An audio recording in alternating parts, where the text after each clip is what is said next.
મારું નામ દેસાઈ તિથિ અજયભાઈ છે. હું ગજેરા વિદ્યાભવન ઉત્તરાયણમાં 4A માં અભ્યાસ કરું છું.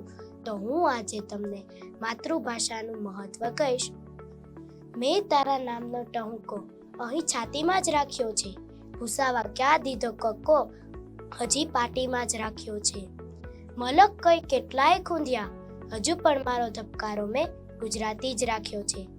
માતૃભાષાનો શાબ્દિક અર્થ મા પાસેથી પ્રાપ્ત થયેલી ભાષા એવું કહી શકાય છે. તો આજે છે વિશ્વ માતૃભાષા દિવસ.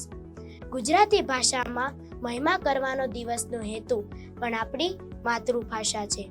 આપણે દૂર દૂર સુધી માતૃભાષા સાથે જોડાયેલા છીએ. આપણી માતૃભાષાના કારણે જ કહેવાય છે કે જ્યાં ન પહોંચે રવિ ત્યાં પહોંચે કવિ, જ્યાં ન પહોંચે રવિ ત્યાં પહોંચે કવિ, પરંતુ જ્યાં ન પહોંચે કવિ ત્યાં પહોંચે ગુજરાતી, પરંતુ જ્યાં ન પહોંચે કવિ ત્યાં પહોંચે ગુજરાતી. પરિવારમાં બોલાતી ભાષા એટલે કે માતૃભાષા. જે ભાષામાં બાળક હસ્યું, રડ્યું, જે ભાષાનો અર્થ બાળકે સૌ પ્રથમ સાંભળ્યો હોય, કાલું ઘેલું બોલવાનો પ્રયત્ન જે ભાષામાં કર્યો હોય, જે ભાષામાં બાળક વિચારવાનું, લાગણીઓ અનુભવવાનું તેમજ લાગણીઓ અને વિચાર પ્રદર્શિત કરવાનું બાળક શીખ્યું તે ભાષા એટલે કે માતૃભાષા. આંતરરાષ્ટ્રીય માતૃભાષા દિવસે ભાષાકીય અને સાંસ્કૃતિક વૈવિધ્યની જાગૃતિને પ્રોત્સાહન આપવા માટે દર વર્ષે 21 ફેબ્રુઆરીના રોજ વિશ્વભરમાં ઉજવવામાં આવે છે. 1999માં યુનેસ્કો દ્વારા 21 ફેબ્રુઆરીને આંતરરાષ્ટ્રીય માતૃભાષા દિવસ તરીકે જાહેર કરવાનો હતો.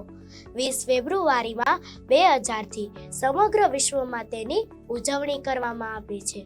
આપણી માતૃભાષાની મીઠાશ તો જુઓ, ખારા નમકને પણ મીઠું કહીએ છીએ.